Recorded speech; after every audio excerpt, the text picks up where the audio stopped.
Hi, and welcome to my blog. This time it's called Baiting with Tolkien, Luring Whippets Named Rapunzel, and Other Ways to Make Friends.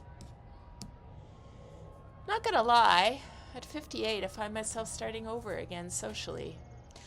Oh, there are exceptions, good friends who've hung in with me through it all, the relationship with Jack, his long illness, my COVID response, my changing life since. I'm really grateful for them. But all my life events, coupled with everyone else's life events, have me with open spots on my dance card. If you know me at all, you'll know I take action when action is needed, so I'm working hard to fill up my favorite spot again on my car phone. If you find yourself in the same position, here are a few tips. First tip, say hello to dogs. If your community is like Weston, it has oodles of doodles, Goldens, Labs, Dachshunds, Corgis, and even the odd boxer, always my favorite.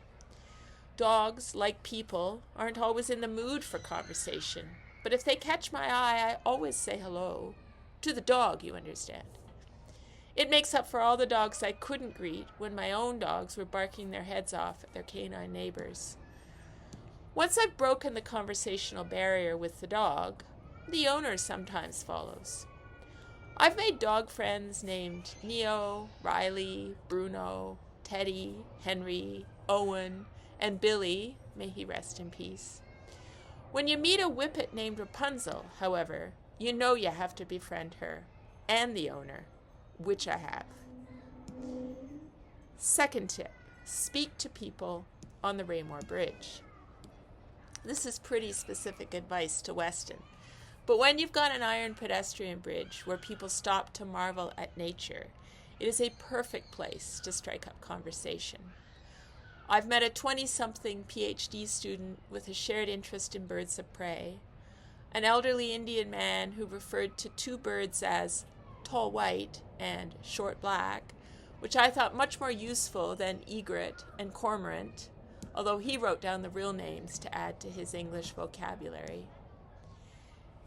And several people who have debated with me whether the slim black rodent on the logs was a squirrel or a mink.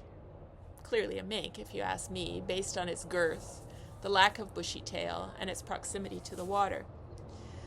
This week, I met a young woman who was keen to be my photographer for a few moments. Point 3. Organize Facebook meetups. It's hard for me to imagine that I joined Facebook just 3 years ago. I poo-pooed it as a passing fad that held no appeal for me. I knew in my heart, though, I'd be addicted if I tried, and indeed I now am. I'm a big fan of Facebook groups, and in particular the Laneway and Garden Suite Toronto group, which boasts nearly 15,000 members. This proves Laneway Street suites are a hot topic, and one that's getting hotter as the housing shortage deepens. I tried my hand at convening the group at a social event in January. We had a nice gathering of 25 or so. We'll have our second social this week on May 22nd. Join us if you're interested. 5:30 to 8:30 p.m. at the Firkin on Yonge, second floor, across from Toronto's Eaton Centre. I'd love to see you. 2 years ago, while I was on a 2-month break from work, I decided to convene a Monday night walking group using, you guessed it, another Facebook group.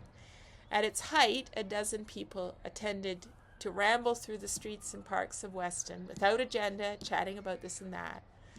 My work schedule made it continuing it impossible, and despite my hope, it didn't just magically continue without me. Some people still know me for that initiative, though, and anyone can do that.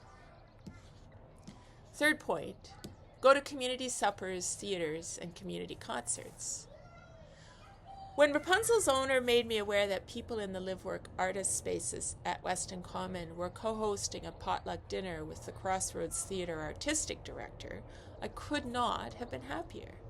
A chance to meet the artists and chat over food that I mostly didn't make and didn't have to decide on. And no cost. That was December. I've been every month since and have met some great people, all who have at least an appreciation for the arts. At the last dinner, the Crossroads team encouraged us all to attend their show, Journey to the Center of the Earth. I did and was blown away. 1 hour, one man, and one very engaging event. If they stage it again, you gotta go. And then you gotta hang around for the conversation and snacks. That's pretty good too. And then there's the house concerts, whether on a porch, in a backyard, or in a living room. These have friend-making potential for sure. Next tip, talk to service people. Of course, this is becoming more difficult because everywhere we're encouraged to serve ourselves. Nonetheless, I try hard in coffee shops, the pharmacy, and the library to chat to people, to build connection. Having people talk to them surely must make their work more interesting too. Join groups. It's not all about starting my own groups. Sometimes I join existing ones, like the Writers and Editors Network, a group of 100 or so who meet monthly for Saturday brunch and listen to a guest speak about their writing. I've met some great people there too. Final tip, lure with books. Weston, like many communities I'm sure, has a Facebook group devoted to sharing things. One person's trash is another's treasure, as we all know. I've rehomed many good things, and at one time in my life I would happily have received things there too. I'm culling my book collection these days, opening up space for more books on writing and memoir, and of course my own book. In my early years, I read a bit of fantasy, as I think we probably all did. My Tolkien reading was limited to The Hobbit and the trilogy, but someone had given me a couple of his more obscure books. That was 1978. I had never cracked them, but there they sat on my shelf in Chandlerville. I put them on the Weston share vine, and before long someone commented. Not that she wanted them, but she was intrigued. I probed, convinced her to have a coffee, and now consider her a friend. And the Tolkien are on her shelf. Building back a friendship list isn't easy, and certainly not quick. But it's actually kind of fun. Stay tuned in case I have more tips to share.